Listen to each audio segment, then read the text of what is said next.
বসেছি চোর যাহাতে আমাদের এই কামেশ্বর গাঁওসভাতে থাকতে না পারে সেই বিষয়ে আমরা প্রশাসনের নিকটও দ্বারস্থ হব।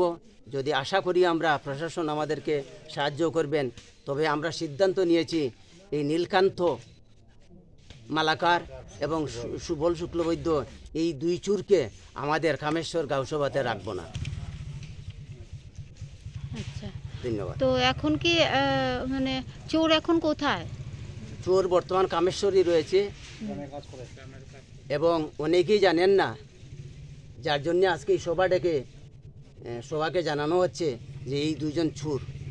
আচ্ছা, তো এখন কি চোর কি বর্তমানে ঘরে আছে, এমনিতে বাড়িতে থাকে নাকি এমনিতেই বাড়ি বাড়ি কাজ করছে এরা, ডেলেবার হ্যাঁ বাড়ি বাড়ি কাজ করে, হ্যাঁ, আজও করছে। আচ্ছা, আর কি করে এমনিতে কি কাজ করে? ডেলেবার। আচ্ছা, ডেলিভার। আচ্ছা, নামটা কি? একজনের নাম হচ্ছে নীলকান্ত মালাকার হুম, আর অপরজনের নাম হচ্ছে সুবল শুক্লবৈদ্য। আচ্ছা, সুবল শুক্লবৈদ্য আমাদের ত্রিপুরার বাসিন্দা নয়, সে আসামের বাসিন্দা। বর্তমানে কামেশ্বর গাঁওসভাতে ভাড়াটে হিসাবে আছে। আচ্ছা, তো ওই যে সময় ধরেছে তখন কি মানে বেলে ছুটে এসেছে? তা তো আমরা ঠিক বলতে পারছি না। হ্যাঁ, আমরা তো এইটাই ভাবছি যে 24 ঘন্টার মধ্যে কি করে থানা থেকে বেরিয়ে এলো। ও 24 ঘন্টার মধ্যেই বেরিয়ে এসেছে। হ্যাঁ হ্যাঁ। আচ্ছা, ঠিক আছে, ধন্যবাদ।